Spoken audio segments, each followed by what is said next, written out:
Ricky Steamboat at the age of 69. He's made a successful return to the ring at BTW Yep. Return the Dragon pay-per-view event.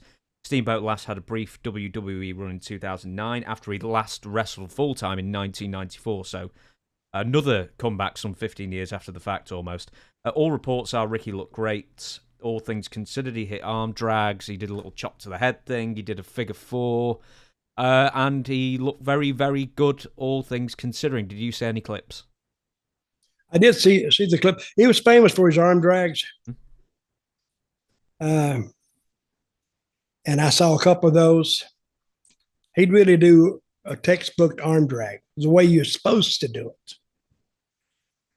I've seen other kind of guys hook like this and do like this. And I wish I could go to the training developmental center in Orlando to show them two things: an arm drag and a beel out of the corner. They mess those up every time they try them. So you don't take a guy to build him out of the corner and hook your hand right here. You hook your arm in there, then it's a running hip toss is what it is. So one time I tried to do a guy like that, an old timer like this, but not only did he not take it, he slapped me. But it was a shoot slap. But it was like, it wasn't a slap that he was mad. It was a slap that, well, you got to learn. Because I'd only been in the business a week or two. Then we went in the back. He said, hey, you know why I did that? I'm like this. Mm-hmm. Why, sir? Why did you almost knock me out? He said, and then he showed me, this is the way you do it. But the way I used to take arm drags, I would take this hand right here and I would put it on the back of the guy's neck. Wherever he went, I just had to go over. And what Steamboat does, he does a deep one. He goes as close as he can. He's right there at your feet. Just take the bump over. So, and the first time I saw him, he come back and he said, man, you take those arm drags good. Because that's the way I learned how to do it. But I'm glad that Ricky got through it without almost dying, unlike Flair.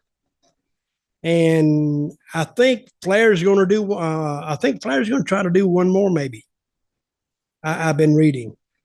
But that's the problem with wrestling. It is performing. It is acting. It is all those things. But there's a part of the physicality in there that, you reach an age, you can't do it. Or you damn sure can't do it as well as you used to. And I think people would rather remember you how you were instead of how you are today. Because with the signings and stuff, we're doing today, a wrestler could almost get the same money as performing, and all he's got to do is he's living on his past, yes, but that past is what got him there. So, and I think fans would rather remember you in that role because everybody gets older, and to be able to come up and actually talk to you for 2 minutes, 3 minutes. I think that means a lot more to them than watching you in your last match, because you can leave a bad impression. Well, I think, would it be out of sorts for me to say that it turns out one of the secrets to having a good match when you're pushing 70 around that age is to not go out for a good few hours beforehand and drink until you're almost falling over and then have the match?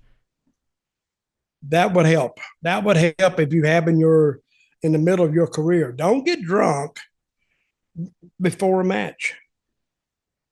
That makes it very dangerous, because I have been in the ring with some guys who were hammered, and you're setting yourself up there for a bad injury. Never put yourselves in the hands, your safety in the hands of somebody whose safety is not paramount to them, because they don't care. Or the booze could skedaddle the brain. But that's if you take if I went out there drunk with you and I attempted to slam you and I got you halfway up and dropped you, and I drop you on your head. I mean, it probably wouldn't kill you, but you could get hurt. And you wouldn't appreciate that. So I've seen guys that I've refused to work with them because they're just almost falling down drunk. Not only would it made him look bad, it made me look bad trying to carry him, and I can't do it.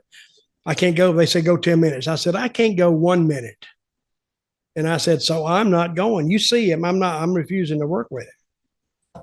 And what are they going to do? They're going to say, well, if you don't work with me, they're going to fire you. I might as well quit right then. If they're going to say that, I might as well quit. Because if my safety is not of concern to you, well, it is to me. So I'll just go look for another job.